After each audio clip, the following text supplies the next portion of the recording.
This is a great audience. Holy cow! Normally, I'm not in a room that's full.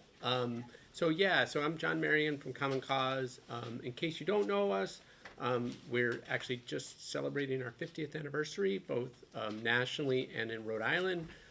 We're usually called a good government group, a GUGU group, or a government reform group. In Rhode Island, we've had a constant presence since day one, since 1970. First as a volunteer group, and then with a full-time paid staff starting in the 1980s. We've led a number of reforms around process in Rhode Island, most notably the separation of powers movement that culminated in the separation of powers amendments in 2004, but a whole lot of other process-oriented issues around ethics in government, around campaign finance, which I've mentioned today because it's the 10th anniversary of the Citizens United decision, around more recently around voting rights and access to the ballot and election administration, and around redistricting. And I stopped there on redistricting because that's actually how we got involved in the census. So historically, Common Cause has been active in trying to reform the process by which Rhode Island draws legislative districts, both the federal districts as well as the state districts. And that led us to discover that, underneath the redistricting process, which is going to happen next year, is the census, right? The census is the foundation of how those districts are drawn. In fact, the whole point of the census, when it was put into the Constitution in 1789, was to get a count of all the persons in the United States so that then seats in the House of Representatives could be allocated among the 13 original states. And so a successful census is incredibly important to a successful redistricting. So we've been interested in census or redistricting for years, but then something unique happened, which was in 2018, Rhode Island was the only place in the United States that the Census Bureau decided to test the census. So anybody here who lives in Providence County, which is essentially Cranston North, you got an actual census in 2018. And it looked just like the census you're going to get in March of this year. The Bureau, and the thing to keep in mind about the census, as Galen will explain here in a second, is it's the largest thing the federal government does that's non-military, right? They will hire almost 500,000 employees this year to do the census. And so they need to test that. And one of the ways they test it is that they go and pick some places in the United States and they do a trial census. And Providence County, Rhode Island, happened to be where they did the trial census in 2018. And what Common Cause noticed was, while they were hiring thousands of people and lots of big federal officials were coming through town to see what was happening, they didn't do any outreach. They actually had zero budget to do outreach for the test. And the result was only about 50% of people even responded to that test. So we got to see 2 years ago what a census would look like if half the people didn't respond. And that's not good. That means half those people theoretically wouldn't be represented. It means half those people wouldn't see their tax dollars come back to the state, as Galen will explain. And so we started to ask, well, what's Rhode Island doing to prepare for the census?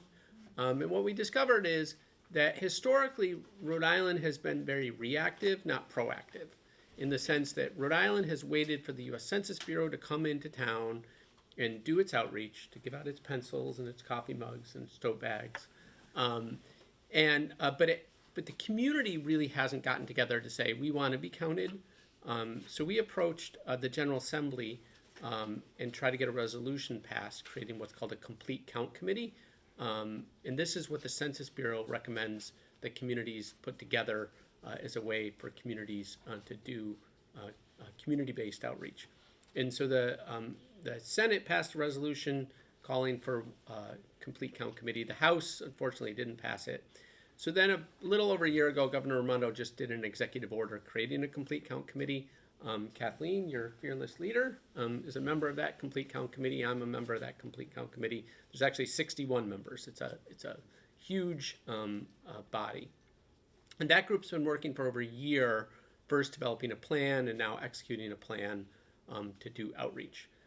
Part of what Common Cause did is we recognize this is so critically important for our organization, and I've got some other things to do, that we needed additional capacity. So we actually hired for the first time an employee to work just on the census. So Galen Auer started last August as our Census Coordinator, and has really been the only person in the state working full-time to take that plan of the Complete Count Committee and put it into action. So I'm going to pass it off to Galen, who will kind of walk you through the ABCs of the census, and then we're going to try to make sure we leave plenty of time for you to ask questions, because it's one of the things I think we've both discovered is a very complex topic. It's much more complicated than either of us knew before we got into it. And there's a lot of opportunities for you to engage around the census. So Kathleen mentioned somebody asked about jobs, and we're going to have information about jobs and other ways to get involved. So, all right, it's my turn. So, yeah, I mean, John's absolutely right. It's way more complicated than I ever thought it could be. But the first thing I like to say when I start talking about the census to any group is that in our Constitution, it's like the second or third, it's in the Article 1, Section 2 of the Constitution. I think it's like the 6th sentence or something like that. I actually have my little pocket copy that I keep. Aren't I a good Common Cause employee? And I'll read the one line here. It says, representatives and direct taxes shall be apportioned among the several states which may be included within this union, according to their respective numbers, which shall be determined by adding to the whole number of free persons, including those bound to service for a term of years, and excluding Indians not taxed, 3/5 of all other persons. Not to get into a U.S. history lesson, but of course we know this is where the famous 3/5 compromise comes from. And I bring this up because when we talk about the census, we're really talking about representation, political power, the ability to be seen and recognized. And there have been challenges to that for certain groups of people that have been embedded in the census itself and the process of the census since its very beginning. Of course, a lot has changed since 1770, whatever. 1789. Sorry about that. 1789. But there are still challenges that remain in trying to make sure that everyone is counted and that everyone has an equal opportunity to be counted and represented on the census. So, from that point, what actually is the census? It's literally just a count. We have to count everybody, every single person, which is a huge task. As John mentioned, the largest peacetime operation of the U.S. government. They're going to hire about 500,000 temporary workers, open 250 field offices across the country. It's crazy. It's a crazy task. But it's also important to note that when we say count every person, we mean every person, not voters, not citizens, every single person who is living in the United States as of April 1st, 2020. That's what we call Census Day. It's the day of which, if you're living in the U.S., you count and should be counted on the census. So why does any of this matter? Why are we even talking about it? John started alluding to it a little bit when he mentioned that people who are not counted represent a certain amount of federal funds that will not be received by the state. So every year, the federal government gives out I've heard different numbers a couple of times. It's over $600 billion a year that's divided up among the states for various programs and public services based on the numbers that are gathered during the census. Here in Rhode Island, that number is about $3.8 billion every year, every single year, which is more than a third of our budget, our state budget every year. So it's a lot of cash. We're not talking about pennies. And when the census locks in those numbers for the next 10 years, because it's only done every 10 years. So we're not just losing 3.8 billion or piece of 3.8 billion, we're losing that piece for each year for 10 years if we don't make sure that as many people are counted as possible. Those funds in Rhode Island go to funding dozens of social services. I'm not going to read them all, but just to give you an idea: Medicaid, Medicare Part B, Section 8 housing, energy assistance, WIC, health insurance for children and families, SNAP, Head Start, public transportation, all these things, and many, many, many, many more. So obviously we don't want to lose a piece of that pie. We want to make sure that our communities get the funding that they both need and deserve. So, and then of course also the political representation and redistricting, which I don't know if you're planning to talk a little bit more afterward.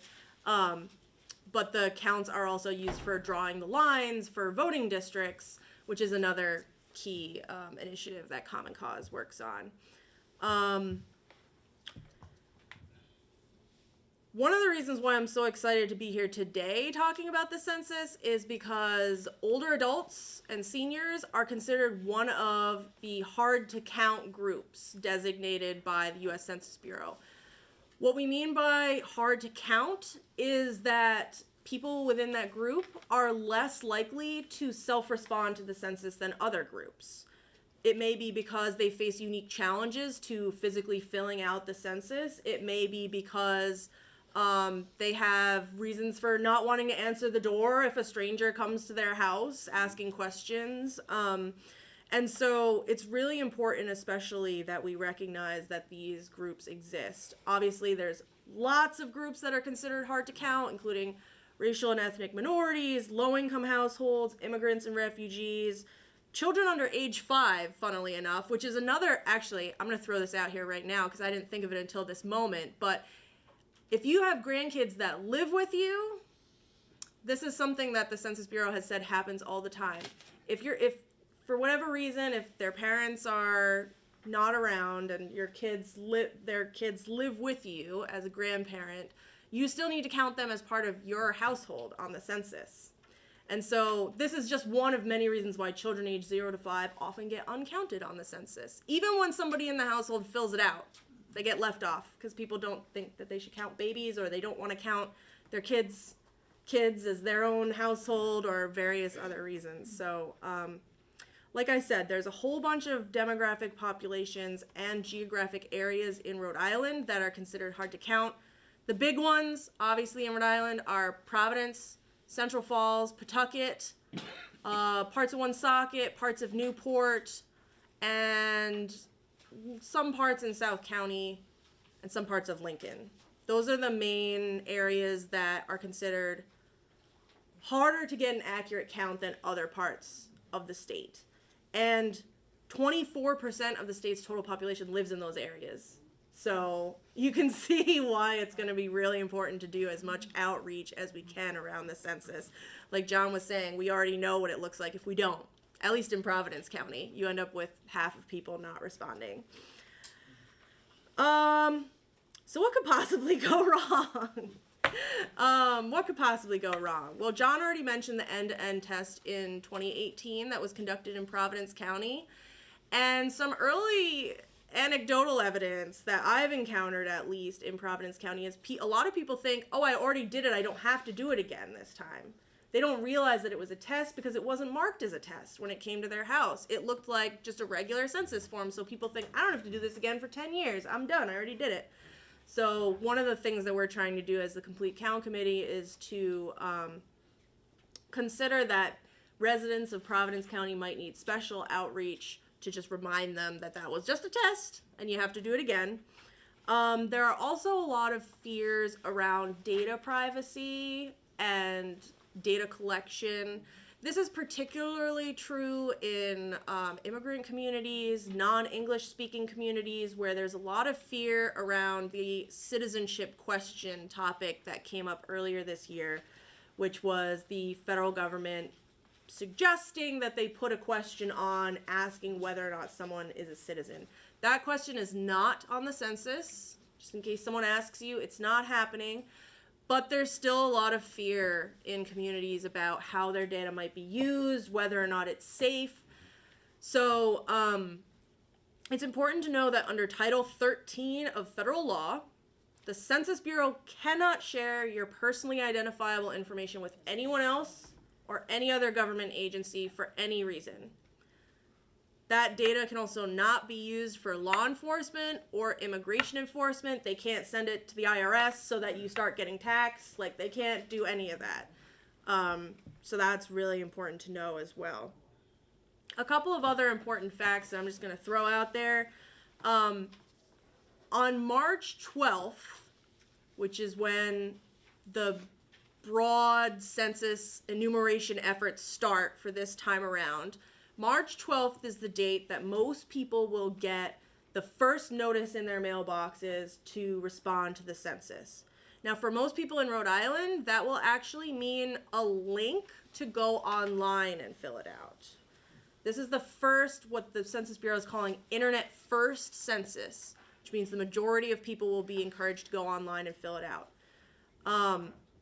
What's important to know, though, is there are two other options. If you're not comfortable going online to fill it out for whatever reason, you can either request, I believe you can request a paper form, but if not, then in the second or third mailing that comes to your house, you'll be given a paper form. And you can also, there will be a phone number that you can call, and you can actually fill out the census over the phone.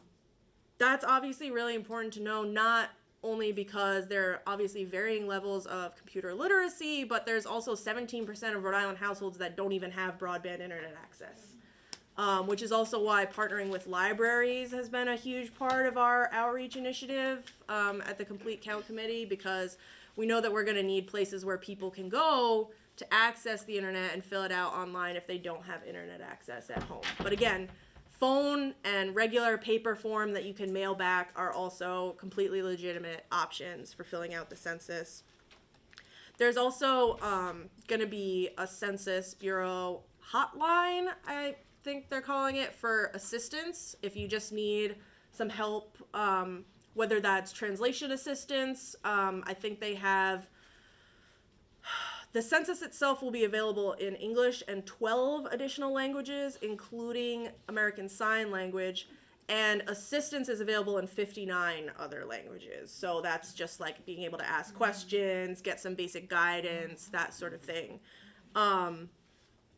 So that will also be available for folks. I know that there is also support for folks with disabilities if someone needs assistance physically filling out the form. And I believe that would also be something that would be accessed by the hotline that you can call in and request. The last thing I want to mention on just things to know is what the Census Bureau is actually going to ask on the census. The major reason why I always go over this is because the Census Bureau will never, ever, ever ask for your social security number, for your credit card information, your bank account information. They will not ask for that. There is some concern leading up to this census, and any census. This isn't the first time that this has happened, but there's some concern that there may be attempts at fraud. People who might pretend to be a census worker coming to people's doors and asking for social security numbers or credit card numbers. So it's really important that we get that word out. What they will ask about, the census form asks how many people are living or staying in your household, whether the home is owned or rented.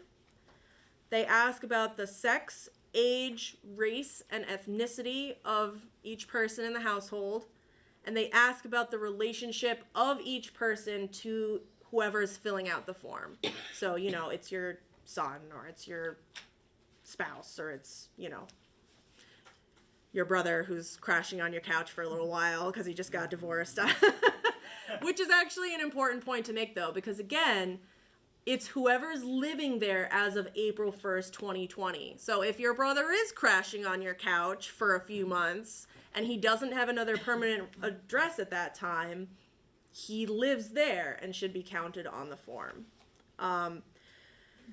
There is, again, a number that the Census Bureau has put out for if you suspect that you're being targeted by fraud by someone who's pretending to be a census representative. I can give you that number if you're interested. It's 800-923-8282. And you can call that number and basically ask, like, hey, someone's at my door. Like, are they really a census representative or are they fake? And they can tell, they have a way to look up whether or not there's actually a census person in your neighborhood at that time. And if it's not, then obviously we would encourage you to call local law enforcement at that point.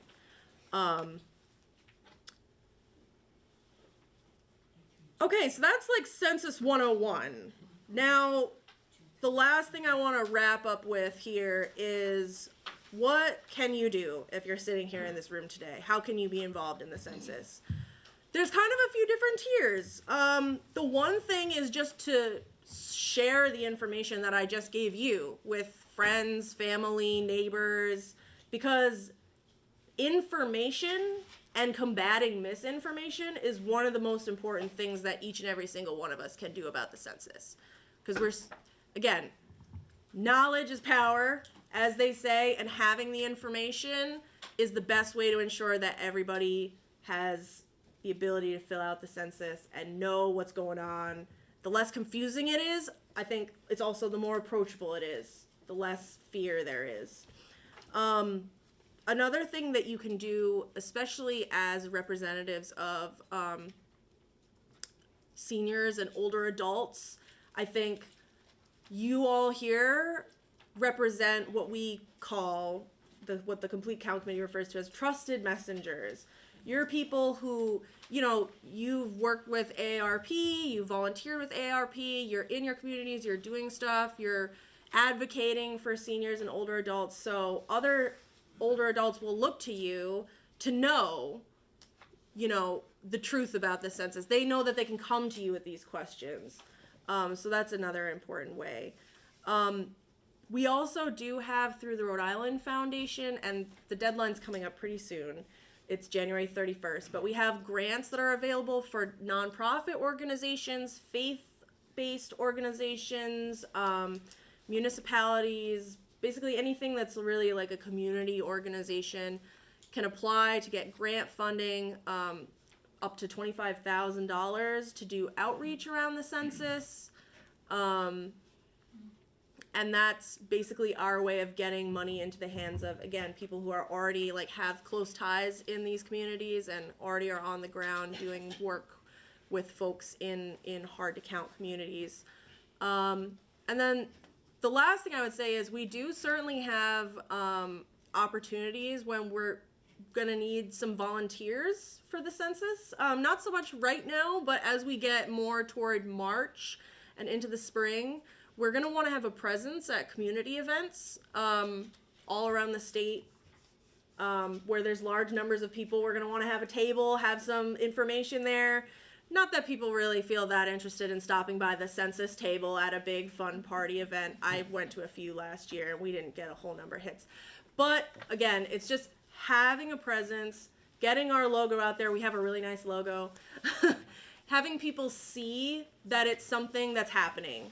Because the more times they see it and are reminded of it, the more likely they are that when that mail comes to them in their house, they'll actually open it up and respond to it instead of just chucking it in the recycle bin, which is something that I might have done before I took this job, but now I won't because I know how important the census is. I think that's everything I have, unless I forgot something, John. Yeah, so we know jobs. Oh, the jobs, right, Yep. The jobs. So, as I mentioned, the Census Bureau has to hire 500,000 people. Here in Rhode Island, they're looking to hire 5,000 to 6,000. But they're actually quite behind on that right now. They're looking for more people. Specifically in Providence County, they're only at 20 to 40% of their hiring goals. So if you are looking for a part-time job, or it can be full-time as well, but you can basically pick your own hours. They're flexible hours, and you can work anywhere from 10 to 40 hours a week. Jobs can last anywhere from 4 to 10 weeks. And basically you would be going and knocking on doors. I think they said that in some areas it's possible to get an office job, but for the most part, you're going to be looking at going around and knocking on people's doors. Starting in May. Yeah. So not now. Not now, but they're hiring now because they need to set up training dates and have people on board beforehand. So if you're interested in those jobs, they pay really well too. They're $25 an hour. I mean, I guess it depends on what you think of as well, but it's not nothing. It's $25 an hour, and they just increased it because they're looking to get more folks to sign up. So the website you want to go to for that is 2020census.gov/jobs. And all the information is there. You do have to be 18 or older. Not that I think that's a concern for anybody in this room. And you do have to submit to a background check. You had to make one joke. Just one joke, I promise. Yeah. So, does anyone have any questions about the jobs? Did you want? Yeah, I was just gonna say we'd love to hear questions. I think John's got a microphone. Not about a job. Okay. Yeah. Thank you. Not about a job, but I'm concerned about the possibility of us losing one of our congressional people. And how close are we to that reality, which should be a motivator for all of us, because that's a scary thought, being a small state and we don't have a lot of people, in Washington advocating for us. We're very lucky to have the people we do have, because they're outstanding, but how close are we to that reality? Yeah, so Rhode Island has had at least 2 members of Congress since the first census. So since 1789, we've had 2 or 3 members of the House. Back in the 20s, we had 3. But we've never had 1, and we're right on the cusp. And it's not because Rhode Island is losing population, but it's because much of the rest of the country is gaining population. And so we are not growing fast enough in population. And so we were one of the last states. There's a formula. It's written into a 1941 law Congress passed, where they take the total population numbers for the 50 states, and they put it into the formula that's in the federal law, and out comes how many congressional districts there are in the 50 states. We were, based on that formula, one of the last states to retain an additional seat in 2010. We are predicted now to lose, to go down to 1, so we would have what's called an at-large member of Congress, which there are half a dozen states that have at-large members of Congress. But it's very close. They try to, so there's something called the Current Population Survey. It's sort of a mini census that's done every year. Based on the most recent Current Population Survey numbers, which are 2018 numbers that came out in December of 2019, I think we're 25,000, actually 15,000 people away. So for much of the last decade, we've been trending toward losing, and then it reversed itself just a little bit in the last Current Population Survey. So we went from 25,000 gap to 15,000 gap. So if that trend continues for another year, we're going to be extremely close. So we have not been trying to use that as sort of the public motivation for doing this. There are plenty of other reasons to do it. The money, the state representation in the General Assembly. But if that's what motivates you, great.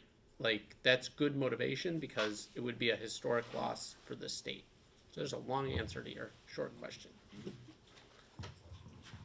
How does it work for couples who have children who are going to school out of state? Do they count them, or are they counted in the state where they're at school? Yeah, that's a great question. Again, it's as of April 1st, 2020. So, for example, if a student whose permanent home with their parents is in Connecticut is here in Rhode Island, say at Brown University, going to school on April 1st, 2020, then they're counted here.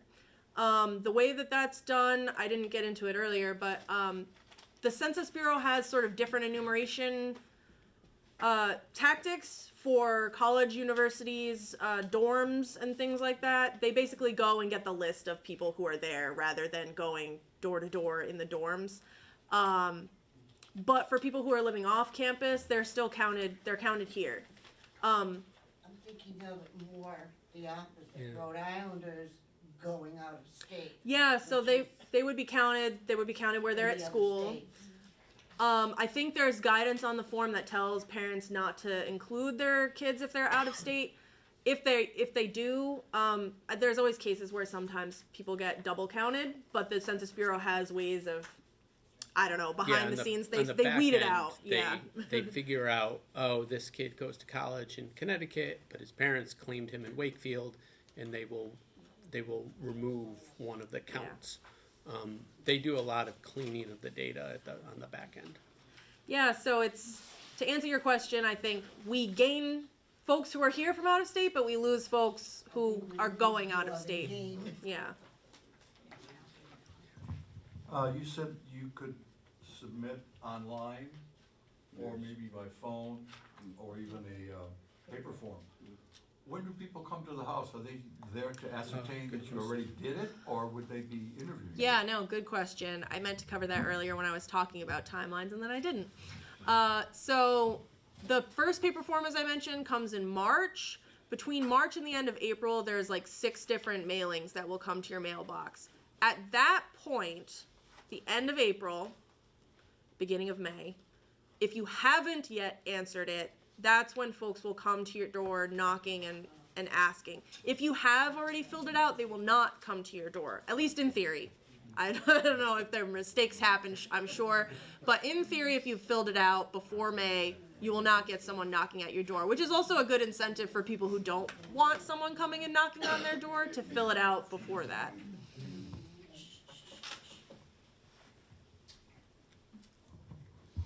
After you fill, oh, I'm sorry. I did the 2018 census trial, and I find a lot of things you just said not really true. We went to doors 3 or 4 times where people who already filled their application online. And they're probably coming knocking on other doors who have cars that are registered in Massachusetts, living in Rhode Island. They will not fill out anything. You have doors that are secure, you cannot get in, and there's no way, if people come back and you go 16 times to somebody's house, they want to punch you out. They really, they tell you you're like a postman. Yeah, we're not a postman.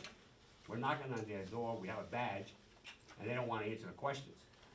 Some of them say, I got a dog, you got this hostile people. It's not very easy in the North Country. You can't get in, and you have a lot of plates. Massachusetts, Rhode Island, not living in Rhode Island, Connecticut, Vermont, they're all over the place, but you know they live there because you see them there every day. Yeah, they won't be filed. They will not file. Yeah, so it's a. And why do they go over and over again? Even the people that fill it online, I've been to their homes too, and they already said, I filled it out online. But they're continuing the process. They get people angry. Yeah, so, there's a reason they do a trial, and it was to try to get the bugs out of the system. And they identified a lot of bugs, and so to give you some sense, I was told 892 federal officials came to Providence to observe the test. This is such a huge federal enterprise that a lot of different watchdogs within government came to Rhode Island to see what was going wrong and what was going right. And the Government Accountability Office and the Congressional Budget Office both issued reports after the 2018 test identifying some of the problems you talked about, as well as other problems with the technology, because you probably used an electronic device, and there were some real problems with those electronic devices. Our hope is that the government kind of gets its act together before this March. Nationally, a lot of groups like Common Cause have been pushing the Census Bureau to get its act together. I'd say the good news is Congress funded sort of this year of the census fully. So the test was not fully funded. That's why they did no outreach, public outreach, because Congress underfunded it. Congress did in the December 22nd appropriations bill give full funding. Everything the Census Bureau asked for 2020, it got. finally. So that's a good thing, and hopefully will solve some of the problems. The other is that, you know, a lot of the issues with the test in 2018 did sort of make it into the feedback loop that government has built through the GAO and the OMB. And my hope is that because they got flagged, they're going to get fixed. But there were a host of problems in 2018. But you can see, like, it is a complex puzzle to try to count more than 300 million people. Count them once and only once. Did you have? Okay. Maybe. I think she's got a question. What is the Census Bureau doing to market to all the nation that this is coming, the importance of it, and the very fact that the information that's being requested will not be used by law, can't be shared by law, to allay people's fears? Yeah, so the Census Bureau has a more than $1 billion contract with like a Madison Avenue firm. That stuff is going to start being rolled out literally any day.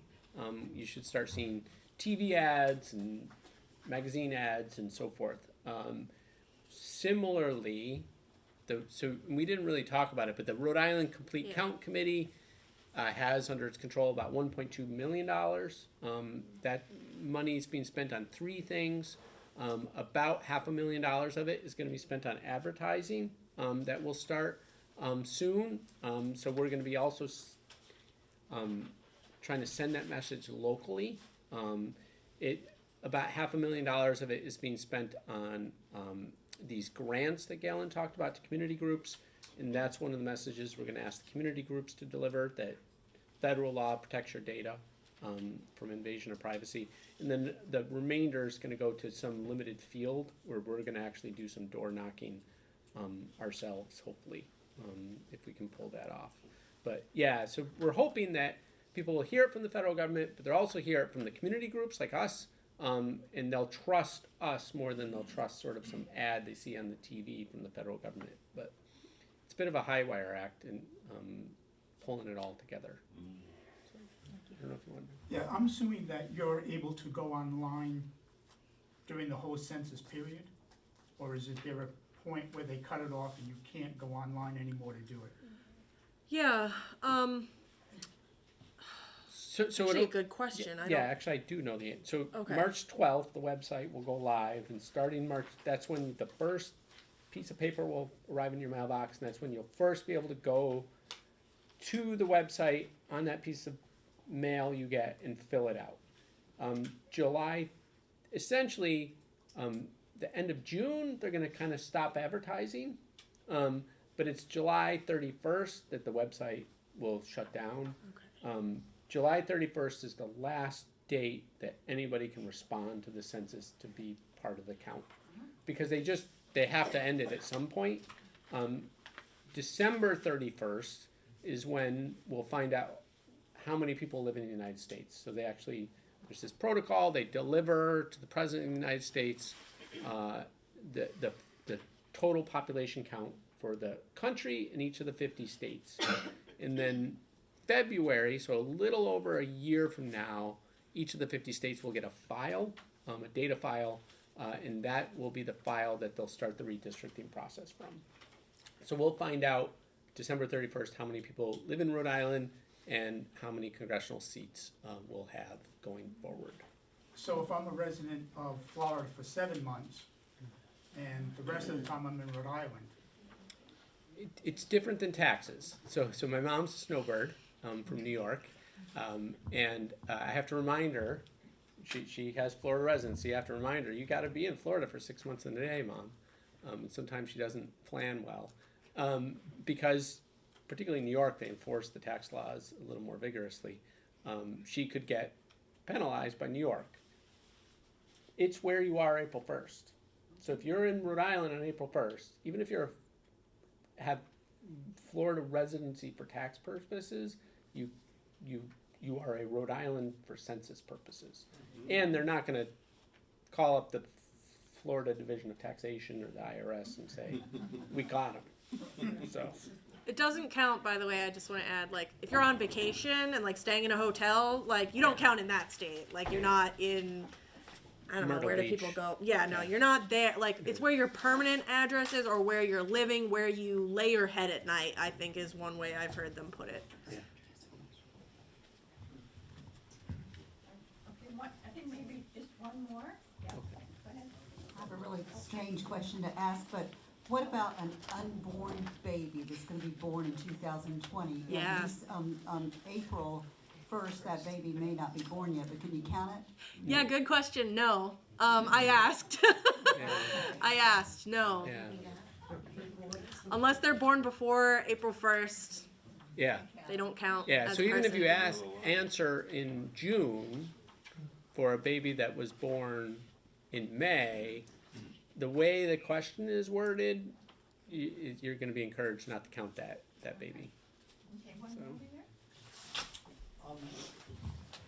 So is there a magic date in 2021 when the determination will be made on the number of congressional seats in Rhode Island? It's, as I understand it, it'll be December 31st, 2020.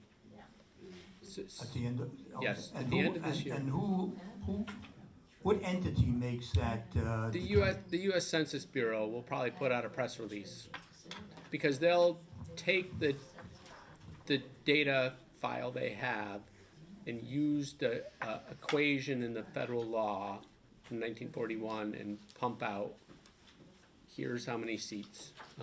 The news reporting you saw about a month ago is based on some private groups will provide estimates. The U.S. Census Bureau doesn't do interim estimates. They do it once every 10 years where they say this is many.